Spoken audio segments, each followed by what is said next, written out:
fascinating individual in the history of our continent. Sweden and various other kind of people from Sweden. A lot of Scandinavians. This is very important for Scandinavians. And another one that's, This is like I think, very non-controversial, frankly, but some people would say it's Explorer Day for you, sir. Today we have your Columbus Day proclamation for Monday, which we're signing. Obviously, discovered the New World in 1492. He was a great Italian explorer. He sailed his 3 ships, the Maria, across the Atlantic Ocean, Caribbean. But this is a particularly important holiday for Italian Americans who celebrate the legacy of Christopher Columbus and the innovation and explorer zeal that he represented. In other words, we're calling it Columbus Day. Yes.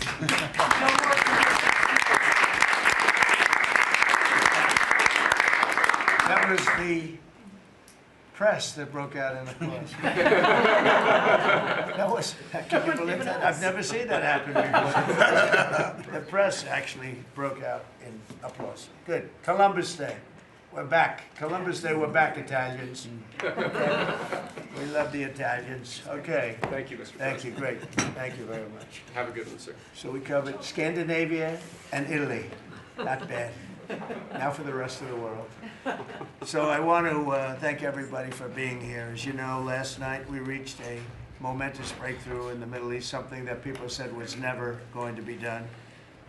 We ended the war in Gaza and really, on a much bigger basis, created peace. And I think it's going to be a lasting peace, hopefully an everlasting peace. Peace in the Middle East. We secured the release of all of the remaining hostages, and they should be released on Monday or Tuesday. Getting them is a complicated process. I'd rather not tell you what they have to do to get them.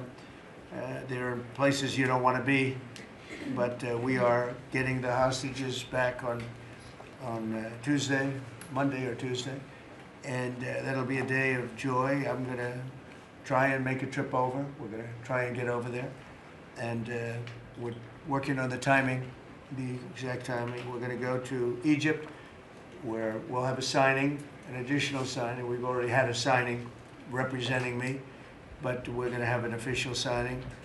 And the amazing thing is all of the countries over there, from Qatar to Saudi Arabia to UAE to all of them, I mean, the rich ones, the less than rich ones, they've all come together, something which is amazing, actually. They've all come together for this, and they're really probably the best relationships they've ever had. So it's been really something incredible that nobody thought it was possible to get it done. And very importantly, the hostages are coming back. As you know, they consider them hostages. They talk about them as hostages, but there are approximately 28 dead people, mostly young, mostly men, but and boys. I mean, boys. The one woman talked about her baby. Her baby's 25 years old, but you know, to her it's her baby, and we're bringing them home. We're getting everything, and to those parents, the dead young man is just as important, as though this person were alive. It's amazing. I've never seen anything quite like it. I've been very much involved. I've never seen anything quite like it, but it's really peace in the Middle East. And you remember October 7th was terrible, but also from the Hamas standpoint, they probably lost 70,000 people. That's big retribution. That's big retribution. But at some point, that whole thing has to stop, and we're going to see to it. Gaza is going to be slowly redone. You have tremendous wealth in that part of the world by certain countries, and just a small part of that, what they make will do wonders for Gaza. And I think you're going to see some tremendous countries stepping up and putting up a lot of money and taking care of things. But there's tremendous spirit like I haven't seen, and even the news. I won't call it fake news for this purpose, because they really were very fair today, I must tell you, in all cases. But they covered it very well. They covered it very fairly. Everybody loves it. Everybody. People that were never giving us a fair shake, frankly, they can't even believe it. They're so they're amazed by it. A lot of people are. but it was just everything came together. I think the attack was very important on Iran, because let's say that didn't happen, they'd probably by now have a nuclear weapon, numerous nuclear weapons, and therefore, even if we signed a deal, there'd be a big dark cloud over it, and it wouldn't be the same thing. So Iran's different, but Iran wants to work on peace now. They've informed us, and they've acknowledged that they're totally in favor of this deal. They think it's a great thing. So we appreciate that, and we'll work with Iran. As you know, we have major sanctions on Iran and lots of other things. We would like to see them be able to rebuild their country too, but they can't have a nuclear weapon. So I want to express my tremendous gratitude to the leaders of Qatar, Egypt, and Turkey for helping us reach this incredible day and for being there. They were there with us all the way. And of course, as you know, Saudi Arabia and Jordan and so many. I will tell you, President Erdogan was personally involved in dealing with Hamas and some of the others. He's been great. They've all been really amazing. Indonesia's been amazing. Indonesia's been fantastic. The whole world has come together for this. People that didn't get along, people that didn't like each other, neighboring countries that frankly didn't like each other, but now it's just this moment in time. So we look forward to welcoming the hostages, like you can't believe, home to their families, and that'll take place early next week. We hope Monday or Tuesday. And all Americans should be proud of the role that our country has played in bringing this terrible conflict to an end. And I want to thank, some of the people, JD, you were fantastic, and Pete, you were great. Marco was fantastic. Some of you were very much involved. I'm looking around. So indirectly, I think almost everybody in this room was involved. Susie, I want to thank you very much. You were incredible. You've done an incredible job. So, and yes, John, what you've done was invaluable. CIA, John Ratcliffe, and he's done an incredible job. So I want to thank you all, and if I'm missing anybody, I apologize, but you've been amazing. And then you have Steve Witkoff, who worked so hard. And you remember we settled 7, this is number 8, we settled 7 wars, or major conflicts, but wars. And this is number 8.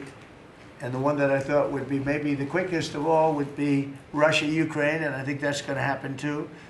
But in the meantime, they're losing about 7,000 people a week, and that seems pretty bad. They're losing mostly soldiers, young soldiers. They go out to war, and they're getting killed. And while it doesn't affect us in a lot of ways, we've got a big ocean in between, you don't want to see that happen. It was a big mistake. That war should have never happened. It would have never happened if I were president.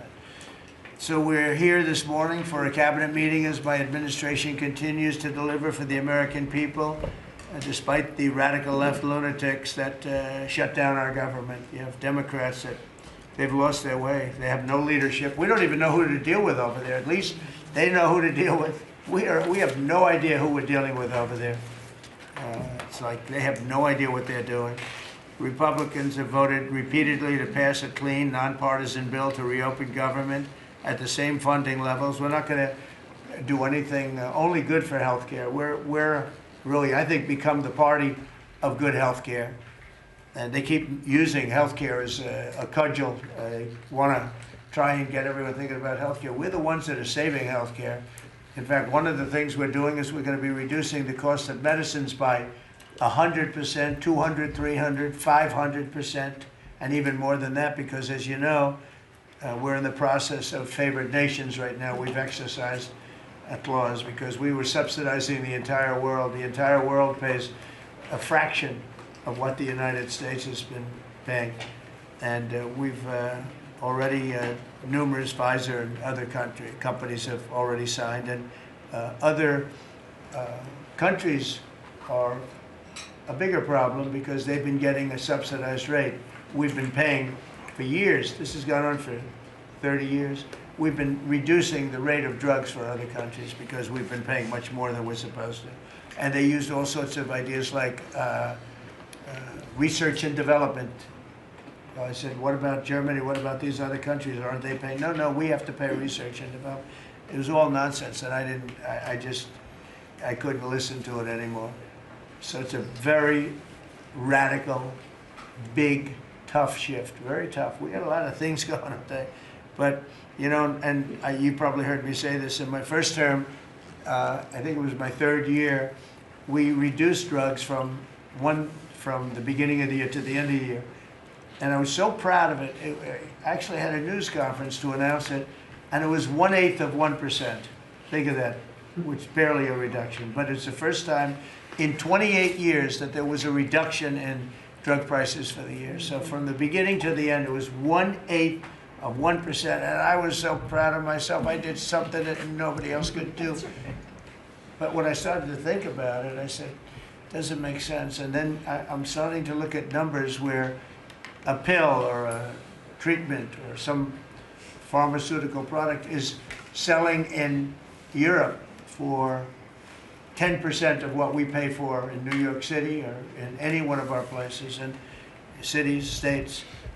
And then I see people leaving for other countries to go buy their pharmaceuticals, where they make journeys to various other countries, including Europe, where they got the best bargains of all.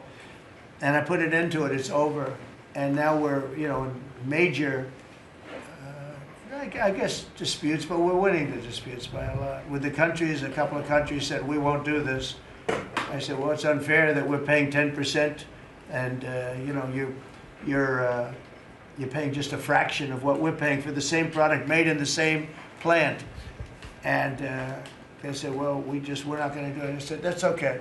You don't have to do it. But I'm going to put a tariff of 9% or 7% or whatever the amount of money is. And I'm going to put a tariff on your country for the amount of money that you're taking advantage of us for. No, you can't. I said, yeah, I can do that. I'm going to do that.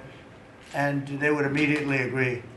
And it'd make the tariff substantially more than the number we're talking about. And they would immediately agree. So we have the consent, I think, Bobby, of every country, essentially. They know that if they don't do it, we're going to put a tariff on for double the price, and then they're going to do it. So we never had that before. You never had anybody in here that knew what the hell they were doing, I'll be honest. It really it makes me angry.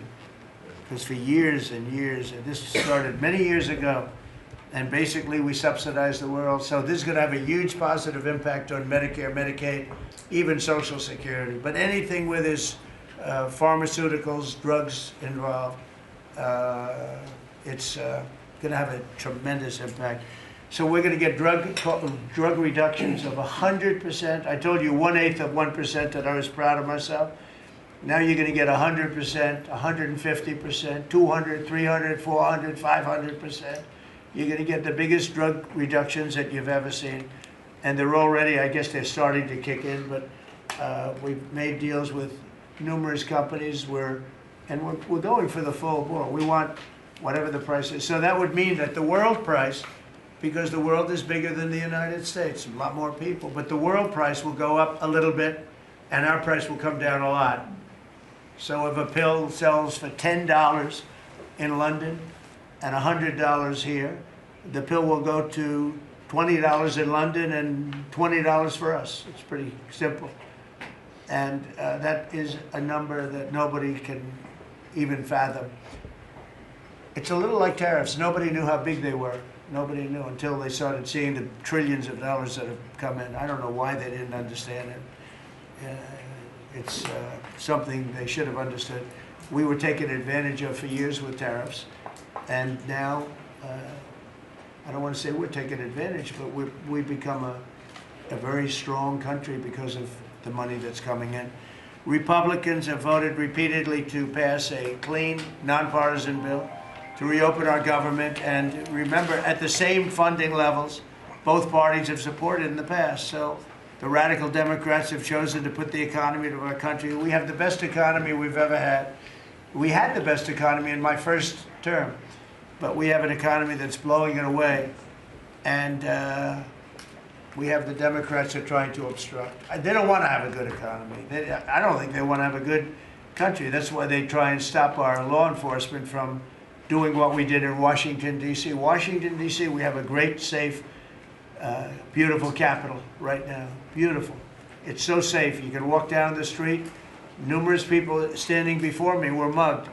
and you're not going to get mugged anymore. We have a safe capital, one of the safest. We took it from one of the most unsafe places to one of the most safe places in the country. And we also beautified it, and we're in the process of doing even more so. So we're very proud of our capital again. We were embarrassed by our capital. A lot of people being killed. They'd come from Iowa, Indiana, Florida. They'd come up, and they end up getting shot. They're not getting shot. We moved out 1,700 people approximately, right? Approximately 1,700 hardened criminals, career criminals. They moved them out. So Chuck Schumer and Hakeem Jeffries and the congressional Democrats are holding the entire federal government hostage. I will tell you, a lot of Democrats want to get this thing open too. They do. They're calling us, and they just want to get it open. And all we're doing is saying, just play the same thing until we get it straight. And they don't know how to go about it. I mean, and the problem is we really don't know who the hell is leading the Democrats. You have this AOC, I don't know her at all, but I watched her the other day. She said, well, if they want, they could come to my office. That's not leadership, you know. The only one that challenged her actually was Nancy Pelosi, and Nancy's not looking too good. I don't know what happened to Nancy, but she's not looking great. But she was the only one, I give her credit, she was the only one that challenged her. But AOC said that they can come to her office and negotiate, the Republicans. And we're saying, oh, I didn't know she was in leadership. But she's taking Hakeem Jeffries' place, and Schumer's afraid that she's going to run against him. And right now, I don't know, he can change, life is crazy, right? But right now he can't beat, I don't think he can beat anybody. So he'll lose in a primary. I would say he'll retire before he loses in a primary. So I think Schumer's going to retire because he can't beat anybody. His polls are so bad. Meanwhile, the Democrat shutdown is causing pain and suffering for hardworking Americans, including our military, our air traffic controllers, and impoverished mothers, people with young children, people that have to live not the greatest of lives. But we're doing so many tax cuts. We've cut their taxes. The great big beautiful bill, we've cut their taxes at levels that nobody's ever seen. I mean, no tax on tips, no tax on Social Security, no tax on overtime. It's been a great thing for a lot of people. They're doing great.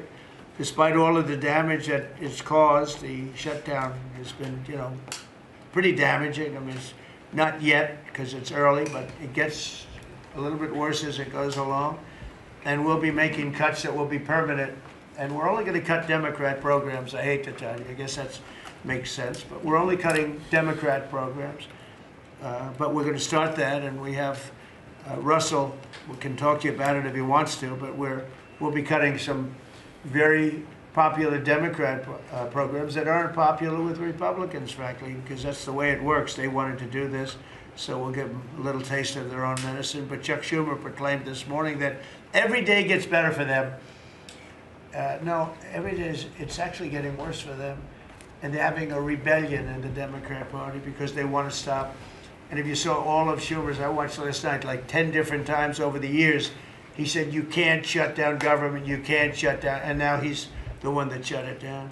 So this is a confession that he's acting not to serve the people, but to serve the partisan interests of his party. And I don't think he's serving them well because they're way down. Look, they just lost an election in a landslide. You know, it was interesting. I watched Kamala.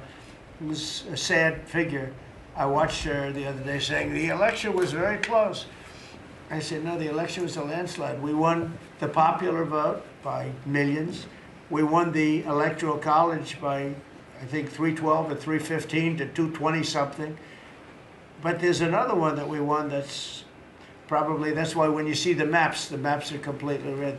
It's counties. The counties, we won at 2,505 to 525. So 2,500 to 525.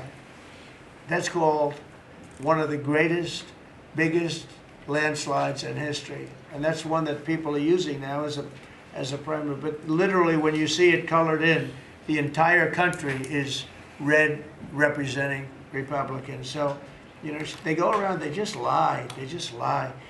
And everything's a big lie with them. Well, the other side, and the other thing I don't understand is Christy, I looked at crime numbers in Chicago. They're through the roof, and I have a governor who stands up every day and tells us how wonderful Chicago is. It's just a lie.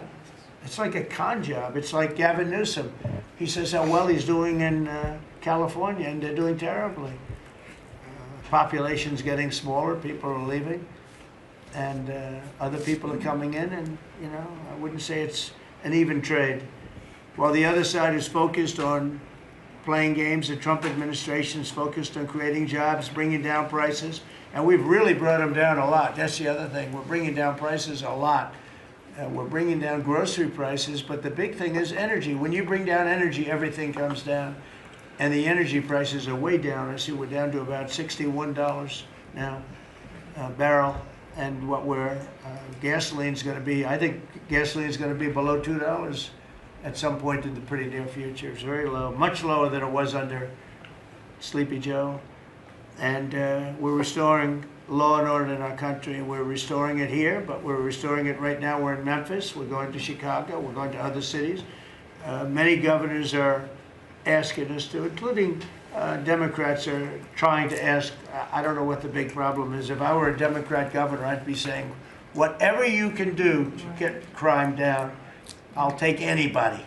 You can bring them in I don't care who it is. A lot of people said that. They interviewed women, these beautiful women in Chicago, black women with a MAGA hat, a red hat. They said, we don't care who he brings in here, but this place is really dangerous. We just want crime to stop. It's true. They don't care. They don't differentiate between the National Guard and the Marines. They don't care. They'll take anybody. And that's the way it is. I mean, they want what we did in D.C., they want to happen to them. And it's happening in Memphis already. I see in less than a week, the numbers are really good. And it'll be great, and we'll fix that. We'll go to various other places, and we're going to be stopping crime in our cities, and that's a great thing, and we won't get credit for it, but it's a great thing. We've launched a historic campaign to take back our nation from the gangs and the street criminals, violent repeat offenders, illegal alien lawbreakers, domestic extremists, and savage, bloodthirsty cartels. And very little, by the way, is coming in by water, in case you haven't known. The drugs aren't coming in by water. In fact, we can't even find any boats in the water anymore. We had boats, we were like a subway train loaded up with drugs. Every single boat that you see getting taken out kills 25,000 Americans. Think of that. Because it's pretty tough stuff. But it kills 25,000 Americans. So when you hear that, it's no longer tough. But here in Washington, we've deployed federal law enforcement and National Guard to restore public safety, and we're working to replicate that in numerous places all over the country. And we have a very powerful military. We have a very powerful National Guard. I want to thank the governor of Texas, who has been, as usual, great. Governor Abbott, he gave us 400 troops without even a question. And we have other governors likewise doing what has to be done, because they know we have to confront crime. We're directly confronting the sinister threat of left-wing domestic terrorism and violence, including the terrorist group Antifa. You saw that yesterday. We had a news conference. Antifa's out of control in Portland and other places, but mostly Portland in the case of Antifa. And we had people that were really badly affected by them. It was terrible. So one of those things, but we're knocking the hell out of them. And we're looking for the people that are funding them, and those people are going to be just as guilty as the people that smack people over the head with a baseball bat. And I'd like now to ask Attorney General Bondi and Secretary Noem to discuss this a little bit and tell where we are. And then we'll go around the room. We'll go quickly. We're going to go quickly if we can, because we have a lot of things to do, including I won't be spending that much time here because I'll be leaving fairly soon for the Middle East.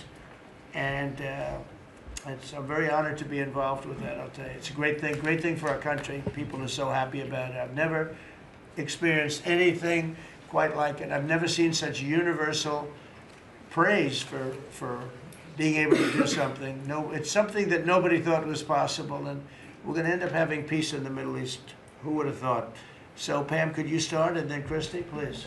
Sure, President Trump, and despite the Democrat shutdown of our government, our law enforcement officers are out there working without paychecks, round the clock, to keep and make America safe. Secretary Hegseth and I were recently in Memphis. We had 1,100 law enforcement officers in one room with us. The Memphis PD, they were the happiest to see us, don't you think, Secretary Hegseth, of anyone.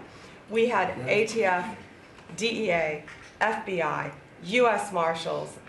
I'm not sure if our park police were there. We had Treasury, Secretary Bessent, and of course we had Secretary Noem's Homeland Security, all working together with the Guard. They were so happy to have us there. We've been making arrests left and right. So far, we made 562 arrests and seized 144 illegal guns, just in the short time we've been in Memphis. And many of these people are career criminals.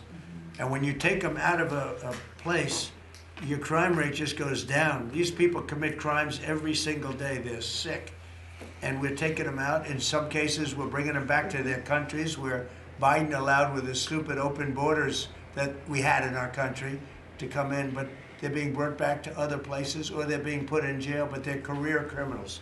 President Trump, last night alone, we made 91 arrests, 19 firearms off the streets, and one was a warrant for a homicide, and 4 sex offenders who had active warrants. One was a sex offender on a child. Everything we did in Memphis was worth it, in my opinion, for that one arrest. Think about that. We got a child rapist off the streets, but yet we've made 562 arrests and still going strong in Memphis. Just what we did in D.C. But it's because it's all of us. It's a team working for you to make America safe, all together, round the clock. Thank you very much. Thank you, Pam. Thank You're doing you, a great President job. Trump. And it's amazing that we're not getting cooperation from Democrats. It's a new issue. You know, we have all the old issues of the wall and the border and all of the things, men playing in women's sports they still want that, transgender for everybody. All these issues are so crazy, but we have a new one. It's called crime. We stop crime and they allow crime. They want crime. It doesn't make sense. I think it's as ridiculous as the other things that we talk about all the time. But I've added it onto our list, a 5-letter word called crime. We stop it, and they actually incite it. It's crazy. You would think they'd want them. You'd think they'd want Christy and Pam and all of the people. If we needed the military, Pete will be there. We've got a massive military. We have the best numbers we've ever had for recruitment. We have a lot of people now.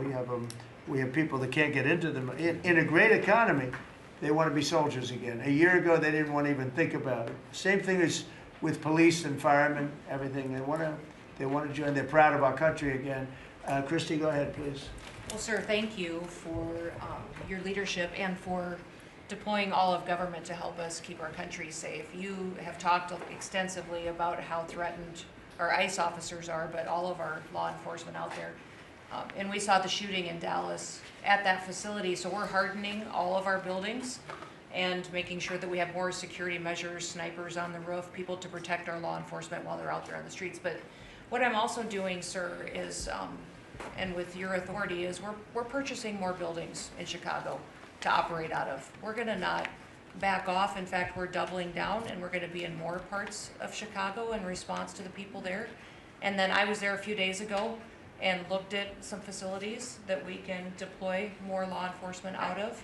Because what they're trying to do with these riots and violence is distract us and keep us from going after those murderers and rapists that are out in the streets. And then I was in Portland, went out and back on Tuesday, and met with the governor, met with the mayor, met with the chief of police and the superintendent of the highway patrol. They are all lying and disingenuous and dishonest people. Because as soon as you leave the room, then they make the exact opposite response. So we're looking at new facilities to purchase. They're in Portland too, and we're gonna double down. And I told them if they didn't meet our demands for safety and security on the streets and work with us, then we were going to bring in more federal law enforcement. So I wanna thank Pete and the Department of War for all their help. They've been fantastic, but while we fight litigation and work with Pam on that, we're going to send more of our resources and men and women out there to keep everybody safe. So no worries. What we see in D.C. and what we see in Memphis for benefits for people in the safety and security, we'll see that in Chicago and And Portland. the numbers in Memphis, it's only a week, but the numbers have been amazing, I understand. That's exactly right. The They've crime been numbers are way down. fantastic, and it shows what a partnership can be between local law enforcement and the federal government. And if we have to do it the hard way in Portland and Chicago, we will. But the people That's demand fine. And the President safety. Trump, my lawyers are in court right now as we speak for you, arguing in Chicago and Portland to keep them safe, to bring in the guard. The government doesn't want it there, but we do. We're going to keep their citizens safe, thanks The to people you. want it. I don't understand the politics of it. I don't understand why Pritzker is trying to protect people that are They're more really scared bad. of, they're more scared of the anarchists that are on the street and the politics of it than they are of doing the right thing. I think they're afraid. Yeah, I yeah, think they're they're scared. threatened. They don't tell us, but I think Pritzker's threatened by people. There's no other reason that this could be possible, that they don't want to have a safe Chicago. And we can solve the problem very quickly. And we're doing that anyway, regardless of if he doesn't want it or if he does want it, we're doing it anyway. So make sure. I asked the mayor that himself. He said that Portland was perfectly safe, a beautiful city, no problems. And I said, well, why did you clear the streets for me today then and build out a 4-block radius to make sure I could get in and out of here? And these people on the street screaming death to ICE. There's graffiti that says Molotovs melt ice. We have the guillotines. We're going to use them. Portland's almost different. It's like anarchists. It is. It really You know, is. it's really different than a lot It's of the awful. others. This is a sick situation, but those are anarchists. Those are people that want to overthrow government. They're really degenerates. And we're finding out who is supplying all of those beautiful signs and everything Well, else. Scott's been fantastic. His team finding the financial networks is great. That's what Okay, gives Scott, everybody. Scott will do that. That's easy for Scott. We got a great team, sir. That's good. How about we go to Marco? You can talk a little bit about what's going on and Well, go ahead. yeah, Mr. President. I don't know if one day perhaps the entire story will be told about the events of yesterday, but suffice it to say, it's not an exaggeration that none of it would have been possible without the President of the United States being involved.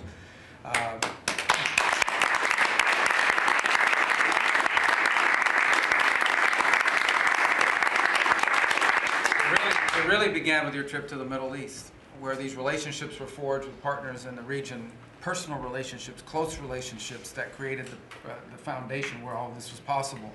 Where I think this really took a turn. Remember, a month ago, no one thought this was possible. Where it really took a turn about a month ago, less than a couple weeks ago, is when we were at the United Nations and you convened a historic meeting, not simply of Arab countries, but of Muslim majority countries from around the world, including Indonesia was there, Pakistan was there, and created this coalition behind this plan.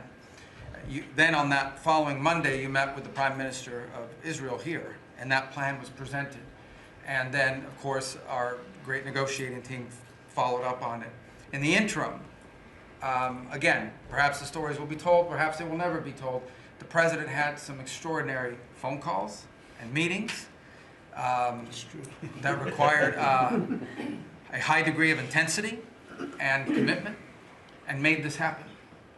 And I think what's important to understand is that yesterday what happened was really a human story. There's a geopolitical aspect to it, there's no doubt about it. It creates the conditions for Gaza to one day be a normal place again and people to have a better life and Israelis to be safe. But yesterday was a human story. And because of the work you put in, and honestly, not only is there no other leader in the world that could have put this together, Mr. President, but frankly, I don't know of any American president in the modern era that could have made this possible. Because of the actions you have taken unrelated to this and because of who you are and what you've done and how you're viewed. And this weekend, because of that, at some point very soon, we are going to see 20 living human beings emerge from the darkness into the light for the first time in 2 years. And that is because not only were you used the credibility and the power and the prestige of this office and the relationships you created, and you committed yourself to making it happen. And I think it will go down as a historic moment in the history of our country, and something our country should be very proud of, that we have a president that's committed to not just peace, but to the human aspect of reuniting these families. My last point on this is just a couple days ago, Secretary Lutnick hosted us all, many of us, at the Kennedy Center. And we have these families, we've interacted with them for so many years, for 2 years now. And the stories are heartbreaking, both whose families are alive and those who are deceased as well, who want their relatives back so that they can complete the process of grieving. And it was, we had all hoped that perhaps that was the day that we would have an announcement for them on the anniversary of the 7th. But I know you were able to speak to some of those families last night. And I just hope the whole nation understands how incredibly proud they should be of their president and of their country for the role that they've played. And I don't want to let this moment pass, Mr. President, without also noting the incredible work of Steve Witkoff and Jared Kushner. Yeah. They're an incredible team working together, facing some substantial impediments to even being there this weekend and doing it. Let me just leave it at that. And they've done a great job on your behalf, Mr. President. They deserve a tremendous amount of credit. But thank you for what you've done for the world. For the world. Thank you very much, Marco. I appreciate it. I think because we have a very busy day with all that's going on, what we'll do is maybe just a few of you raise your hand if you'd like to say something that don't talk too long, Doug. He's doing such a great job. So good that he could talk all day. That's the problem, right? But and what we'll do is just take a few hands, and then we'll go back to getting peace done. Okay? We'll go a little bit quicker. We'll take a few questions from the press. Go ahead, please. President Trump, I just want to double down on what Marco was sharing. It's such a remarkable accomplishment. Agree that no other president could have done this, but what set the groundwork for you able to do that? When you took office on January 20th, you made a 180-degree turn in our military strength with Pete's leadership. You were the master class in peace through strength. So militarily, we've completely turned around. We've demonstrated that through execution against Iran and others, that we have force. We want to end wars, but we'll use power if we have to. And then secondarily, peace through strength is also the prosperity, having the strongest economy and being willing to wield the power of a tariff in addition to the military power to reorder the globe. Those two things that you're standing on, both economic power and military power, allowed these negotiations to go forward. And I think as you've described the importance of these economic negotiations and all the trade deals, but that also begins with another 180-degree turn, and that was the 180-degree turn on energy. You have used energy diplomacy to bring prosperity to the American people, and you've used it to bring peace abroad. The combination of those three things have been remarkable, and now we're seeing the remarkable result. And we got one more that I know you want to end with Russia and Ukraine. Energy is going to play a key role in that, and now with this historic agreement, we're in a position working with the Middle East to also end the Russian-Ukraine conflict. So again, congratulations. Thank you very much, Doug. I appreciate it. Maybe I'll go to you for a second. You can just cap out what he said about the military, how well we're doing, and how big it is, and how strong it is. Mr. President, you're exactly right. At the War Department, you don't get peace without strength. And our job is to be the strength part of the equation and deliver that when necessary, as you demonstrated with your Order of Midnight Hammer. And the entire world saw. And I just want to echo what Marco said. It is a personal honor to be able to witness the way you lead and negotiate. I wish people had a full understanding of what that looks like, that historic nature. A lot of us vets, the Vice President, Tulsi, Lee, Doug, probably after decades of war and the chaos that was unleashed through reckless and foolish American policies, never thought this kind of peace would be possible. Yet, with your strength, with your ability to wield trade negotiations, personal relationships, to open up that opportunity is truly historic on the world stage. And it creates a whole number of other cascading effects. And watching Marco and the Vice President and Steve and Jared, the CIA Director, everybody come together to make it happen. You've formed a phenomenal team, Mr. President. And at the War Department, our job is to make sure if and when there's question about American commitment, the whole world knows we've got the biggest, strongest, most lethal, and most ready War Department in the world, which is true, which is why we saw record recruitment in 2025, Mr. President. The first 2 weeks of 2026 already blows that out. FY 2026 already blows it out of the water.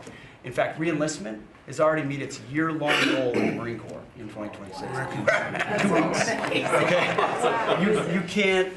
There's no other way to create that kind of love and enthusiasm than with your leadership, sir. And it is an honor to work with Pam and with Christy and the cities across the country to make sure American citizens and law enforcement are protected with our National Guard.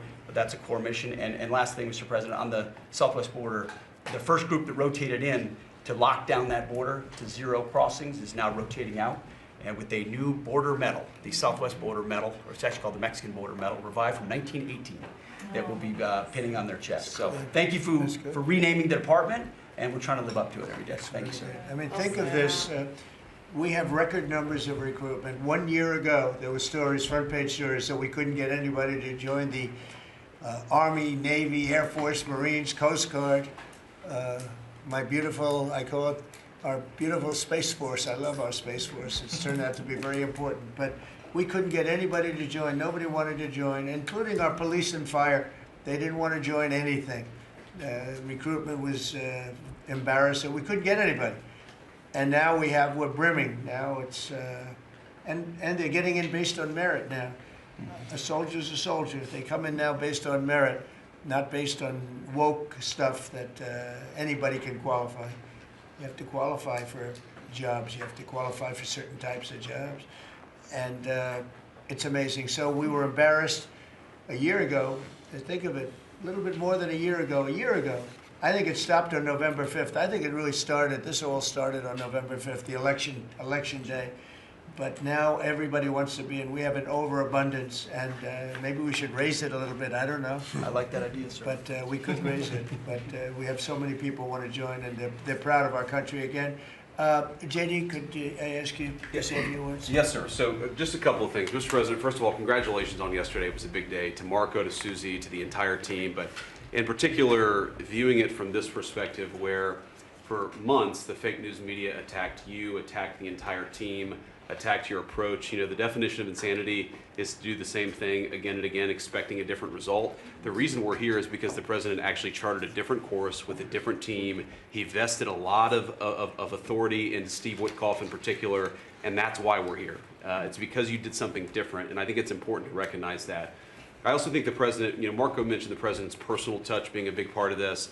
The one thing I would say is obviously the president of the United States, a New York real estate billionaire, one of the most famous New Yorkers in the world, has a lot of interaction with a lot of people who are very pro-Israel. I think that was an important set of experiences and life experiences that he brought to the table. He also, of course, knew one of the most famous Palestinians in the world, Chuck Schumer, and I think without that background of knowledge, it would have been impossible to get us to this point. Second thing I would say, just on Chuck Schumer, the president mentioned this, that Chuck Schumer said this has been very good for us this morning about the shutdown. One of the things that we talked about before all the media came in and that all of us are going to work on for the rest of the day, we've been working on for days, is how to make the shutdown as painless as possible on the American people. So while Chuck Schumer brags about this being good, and I think the president is right, it's not good for him politically as much as he might think that it is, it's causing real consequences for the American people. There's a low-income food program, the WIC program, that my mom actually used when I was a baby. That program is about to be underfunded, and it's about to get cut off because Chuck Schumer won't open the government. We have troops. The Secretary of War mentioned how well we're doing on recruitment. We're trying to figure out how to pay our troops because Chuck Schumer is shutting down the U.S. government. There are veterans benefits that are going to suffer. There are Americans that are going to suffer because Chuck Schumer refuses to do his job. So while we're all celebrating this incredible success that we've had on the world stage, the country could be doing so much better if Chuck Schumer did his job and opened the government. Every single Republican, except for Rand Paul, has voted to open the government. A few moderate Democrats, to their credit, have voted with us to open the government.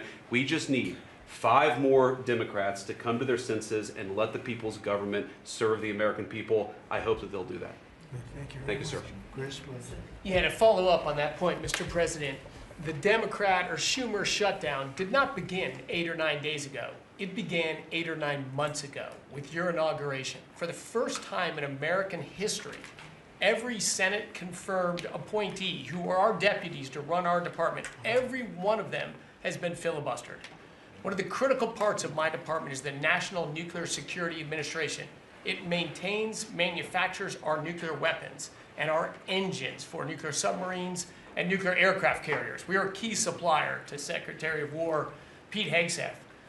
They filibustered, the Democrats filibustered the leader, the administrator of the National Nuclear Security Administration, would not let him come into my department until the Republicans 2 weeks ago changed the Senate rules so they could confirm him and we could have a leader.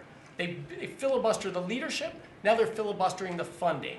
In the next 6-7 days, we're going to run out of funding, and the retooling of our nuclear stockpile, the ultimate guarantor of our sovereignty, is going to be underfunded, and we're going to have to slow down and creep to us crawl these efforts. Just incredibly irresponsible for Schumer to worry about his own reelection and not the 340 million Americans that count on the efforts of our military and all of our departments. It's truly offensive, and we need to bring it to an end as soon as possible. Let's open the government back up. And you're doing a great job. Thank you very much. Bobby, did you want to say something? You got a lot of things happening. A lot of things. A lot of very positive things, actually. Mr. President, I'm glad you're getting bipartisan accolades on the Mideast peace agreement. You should also get bipartisan accolades on the MFN agreement. It is an historic agreement that's going to benefit every hardworking American. It's going to lower the price of drugs for every American. By the time this administration is over, we will have 95% of the drugs in this country will be the lowest price in the world. It immediately begins to affect Medicaid, Medicare, Social Security, the other government programs. I remember when I went through the confirmation process, and the principal preoccupation of the Democrats during that process was whether I would continue the IRA negotiations on drugs. The Democrats negotiated 10 drugs. I'm supposed to negotiate every year 15. The 10 that they negotiated, they claimed to get a 22% reduction, but it was a lie. It was 22% under the list price, which was actually higher than the price we were getting. So Medicaid, Medicare ended up paying more for those drugs than they were paying beforehand. They only got a benefit on one drug. One was tied. 8 of them were lower. So they should be applauding what we're doing now. We're doing something that every administration, Democrat and Republican, has been saying that it was going to do for decades, and you got it done because you understood the power of the tariffs. We had leverage over these companies. And you did it in a way which you asked us to do, to negotiate in a way that was not going to stifle innovation. That was going to make sure that those companies could bring their production home, and they are doing that. And it was a profound success. It will affect every American for 100 years. And you should be getting bipartisan accolades on that. I'll say one other thing about Tylenol, only because of this. This morning before I came in here, somebody showed me a TikTok video of a pregnant woman, 8 months pregnant. She is an associate professor at the Columbia Medical School. And she is saying F Trump and gobbling Tylenol with her baby in her placenta. And the level of Trump derangement syndrome has now left the political landscapes, and it is now in the realm of pathology. And a mother could overwhelm millions of years of maternal instinct to put her baby at risk. And all you have to do is look at the studies which you and I talked about. It's not dispositive that cause autism, but it is so suggestive that anybody who takes this stuff during pregnancy, unless they have to, is irresponsible. There are 15 rodent studies. Every one of them shows if you give it to the mother, the babies, and particularly the male babies, have profound neurological and behavioral changes. There is a study from Johns Hopkins on cord blood where they divided women into 3 categories: those who had the least acetaminophen in their cord blood, and those who had the most. The ones with the most had 3.6 times the rate of autism in their children. The middle category had 2.2 times, so it's a dose-related response. And there are dozens of studies that show the countries that use the most have the highest level of autism. Cuba has the lowest level in the world of acetaminophen use, and it has the lowest autism rate in the world. So this is not dispositive. It is not proof. We're doing the studies to make the proof. But in the meantime, the precautionary principle should apply, and any mother who is taking this stuff during pregnancy just to get back at Donald Trump is doing something that is pathological.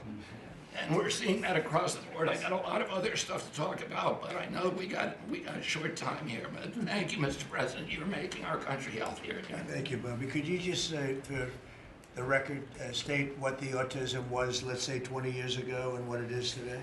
In 1970, the largest epidemiological study in history was performed. 900,000 kids were looked at. They were looking for autism in Wisconsin children. They looked at every child in Wisconsin who was 8 years old. They found an autism rate of 0.7 per 10,000. So almost close to 1 in 20,000, less than 1 in 10,000. Today, the autism rates are nationally are 1 in 31, but it's actually much worse than that because California, which has the best collection system, reports an autism rate of 1 in every 19 children, 1 in every 12.5 boys. This is a national security issue. There is nothing more important, and I'm grateful to you, Mr. President, because you know the flack that you take for talking about this issue. You've shown courage and you've shown leadership, and I can't thank you enough for letting me do this work.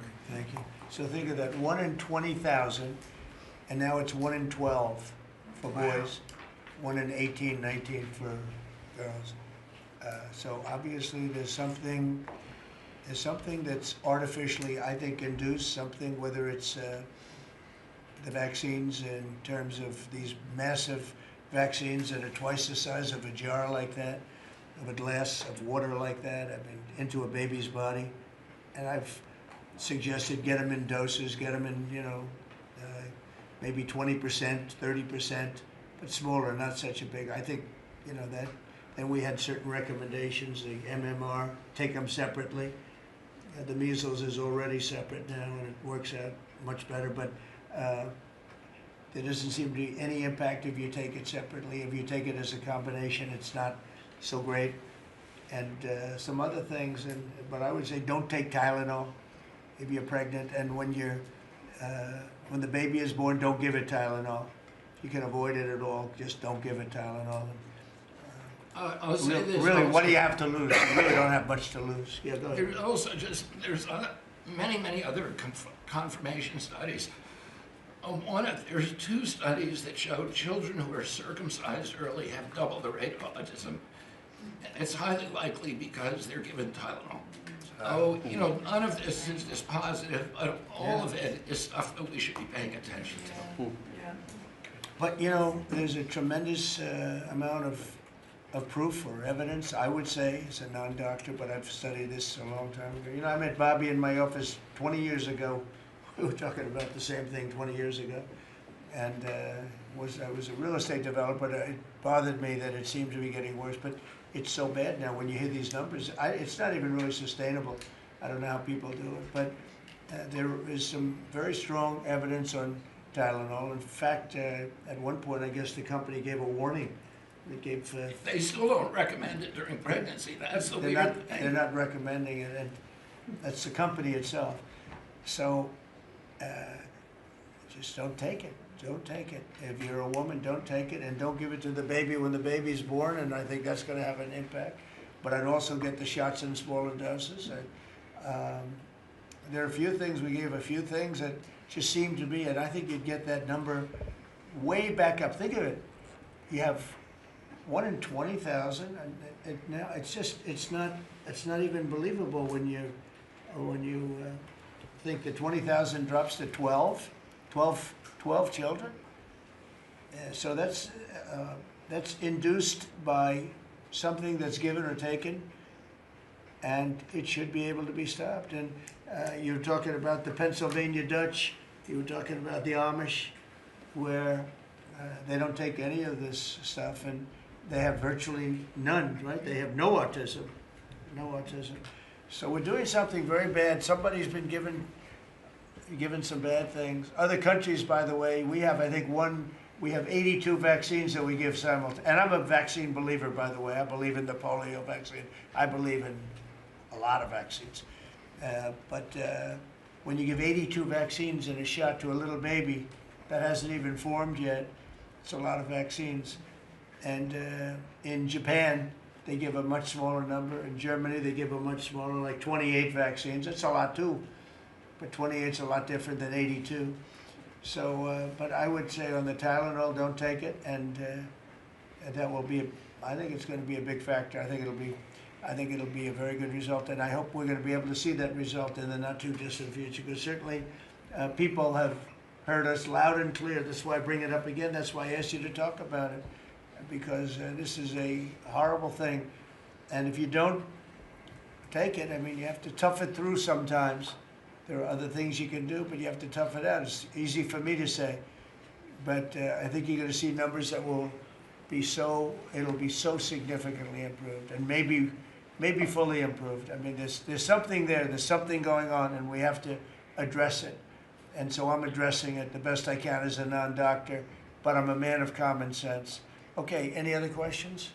I'd like to comment on the Yeah, workforce. please. Mr. President, a lot of people are calling to give you the Nobel Peace Prize after this peace deal that you managed to achieve in the Middle East. First of all, your opinion on that, and I was wondering about your trip to the Middle East, if you can tell us if you're considering to speak at the Knesset, at the Israeli parliament. Well, they asked me to speak at the Knesset, and I've agreed to. If they would like me to, I will do it. It's the first time a president has ever done that, so that makes it very interesting, right? Yeah. But yeah, so I will do it if they want me to. They have asked me to do that. Thank you. Families of hostages are out in the streets in Israel dancing and crying tears They're of all joy. dancing in the streets right now. They're dancing in the streets. They're so happy. Everybody's happy. They're dancing in the streets of Arab countries, Muslim countries. I've never seen anything like it. Everybody is happy. It's been really amazing. Thank you.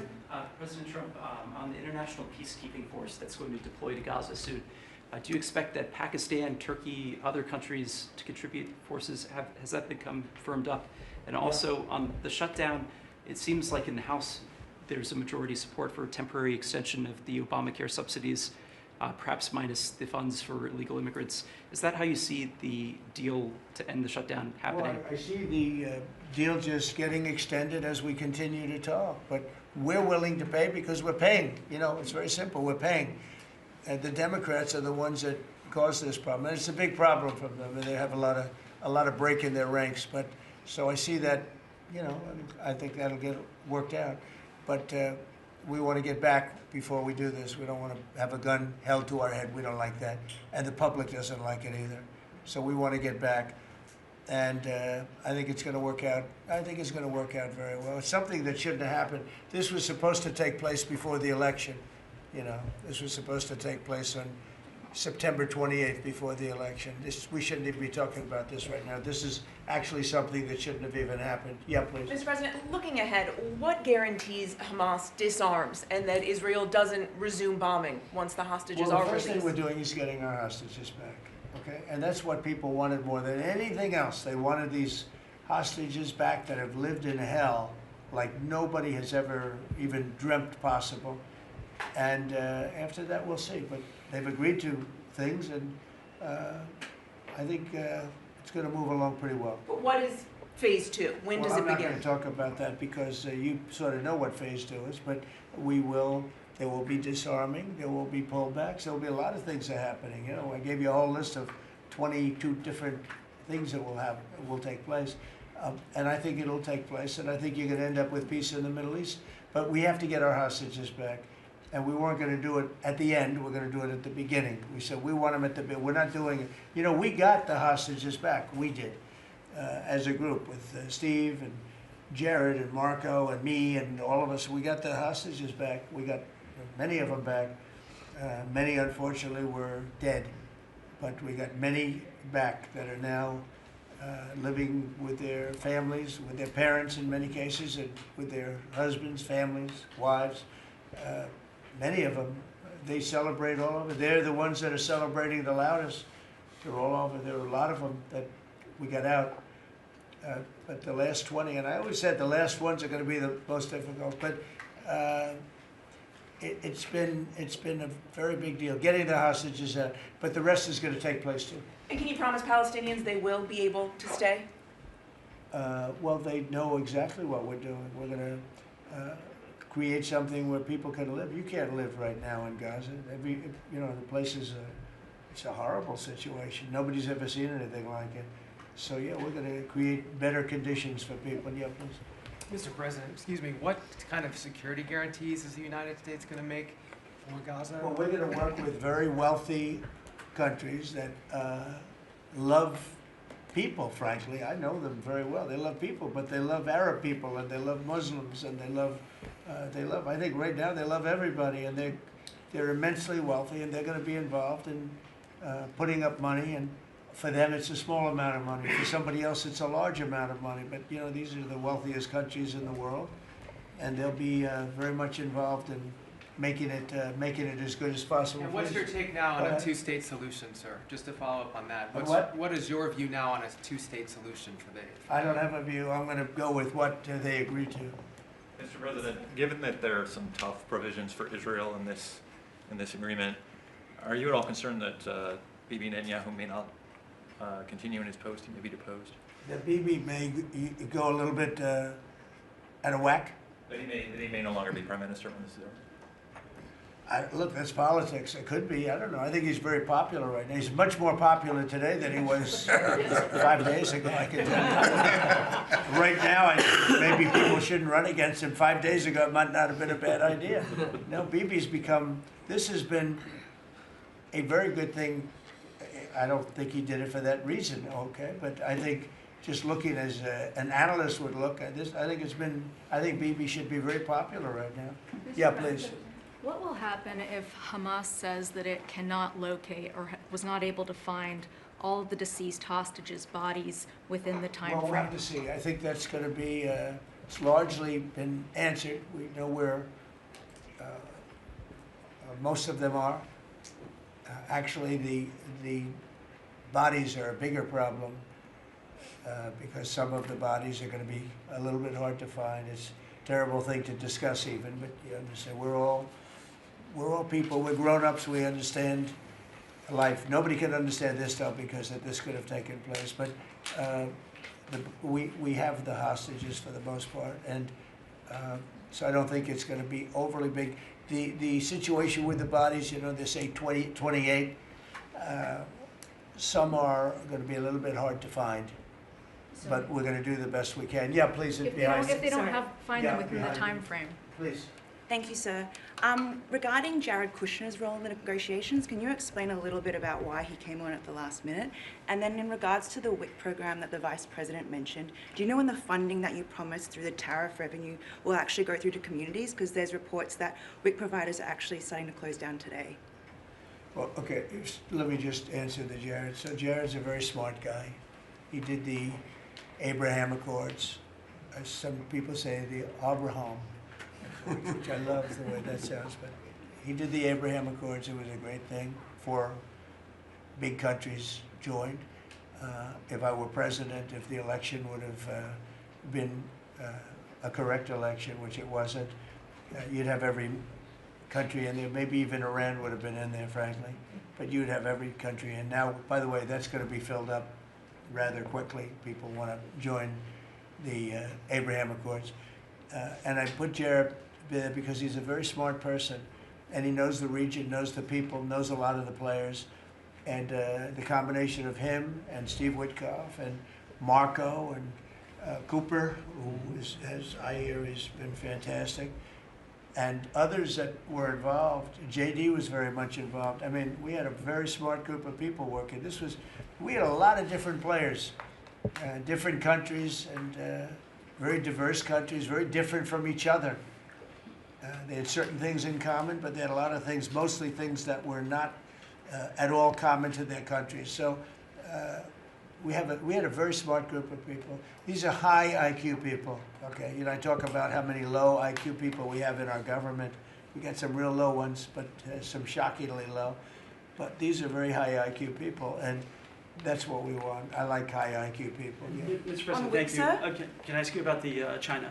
You're meeting with President Xi. The Chinese have now set to put in new export controls on rare earth minerals, and they've stopped buying soybeans from the U.S. What do you hope to get out of that meeting now with President Xi? Well, we'll see. I mean, I just heard this a little while ago before we came in, so I haven't been briefed on it. The export. I mean, look, we have the ultimate export. We have import, and we have export. We import from China massive amounts, and you know, maybe we'll have to stop doing that. But I don't know exactly what it is. Neither do you. Neither does anybody. It's a little bit soon. I just heard about it. So Scott and Howard will figure that out, and I'm sure we'll be able to handle it. Can I ask you about the soybeans? What is the plan to help farmers? Is it direct checks? Is it tax? Have you sorted that out yet? Well, what happens with soybeans is we're going to see more and more, I think, opening up, and part of the reason that we'll be he's got things that he wants to discuss with me, and I have things that I want to discuss with him, and one of the things is soybeans. I had a great deal with China where they would buy $50 billion worth of our farm product and manufacturing and other things, but farm product. And it was going along well. Then when the election turned out to be a rigged election and we had the wrong guy get in there, he didn't do anything about it. I used to call up President Xi every 2 weeks, or I'd call up people in China, say, you got to keep going, you're not buying the amount that you agreed to. And this went on for, ever since we signed the agreement. It was a great agreement. So they used to do 15 billion, and I got it up to 50 billion, 50, and it was great. Then when Biden got in, they just never adhered to the agreement, and nobody in Biden's group, as you can imagine, did anything about it. So it just sat there for 4 years, and they didn't adhere to the agreement. And we, it's hard to go back after 4 years of nobody calling them, but I used to call them every 2 weeks. I'd say, you're a little low, or I appreciated it. Oftentimes I'd say, thank you very much, you are totally adhering to the agreement. But we had an agreement, they would buy $50 billion worth of our product, mostly farm product. And the farm, remember I said to the farmers, buy larger tractors and more land. And that's exactly what happened. They did well. But we do suffer. I'd like you to discuss that maybe for a second, Brooke. Sure. Very quickly, by the way. Yes, sir. But would you just talk about how Biden let us down? Biden, every single thing, every problem the farmer has is because Biden didn't do anything for 4 years. Go ahead. No, I think that's right. This president has been unequivocal in his support of the farmers. First of all, in term one, we worked on it so hard and opened up markets, but especially this term. But here's what everyone has to understand. The farm economy is in a very uncertain time. But that isn't because of the current trade negotiations, although certainly the China part is part of that. But we inherited a slew of issues. First of all, as the president said, when we left Trump 1, we had an agriculture trade surplus. When we came back for Trump 2, it was a $50 billion ag deficit. That isn't everything, that's just agriculture. The second part is the cost of inputs for our farmers increased on average between 30 and 38%, but that includes fertilizer, it includes fuel, it includes interest rates, it includes labor. All of this came about under Joe Biden, a 47% increase in the cost of labor that now Secretary Chavez-DeRimmer and Noam and I are working on. Fuel is coming down, thank you. Interest rates, thankfully, are coming down. A 73% increase in interest rates for our farmers. They couldn't get loans to make sure that they could move forward. So that's all really, really important. And I think we have to realize what the president's commitment is this, that we're moving into an era of rural prosperity, of a golden age for our farmers in rural America. The trade renegotiations and the trade realignment that Jameson and Scott and Howard have led with the president's leadership is unlike anything that's happened in the history of our country. And those that will benefit the most are the original Americans, our farmers and our ranchers. The president has committed, if we need a bridge, he has talked about that to get us from the Biden years to the new Trump era. That's what we're working on every day. We've got to get the government reopened so that we can move forward on that. And once we do, we'll be able to move out a significant program to help our farmers. Long term, we have to change this hamster wheel of government. We've got to ensure that the farmers have the market to sell, and it's a national security issue and onshoring a lot of the food as well. Okay, So, sir, thank you. Thank you, everybody. I think that's enough. Thank you, Press. Thank you, Press. Let's go. Thank you. The country is doing very well. Thank you very much, everybody. Thank you, Press. Still open to go out. Thank you. Thank you. Let's go, Press. Thanks, guys. Let's go. Head out, guys. Thank you. Thank you. Right this way. Thanks, guys. Grab the camera. We can come back. You head out. Of course. Check them out. Come on. You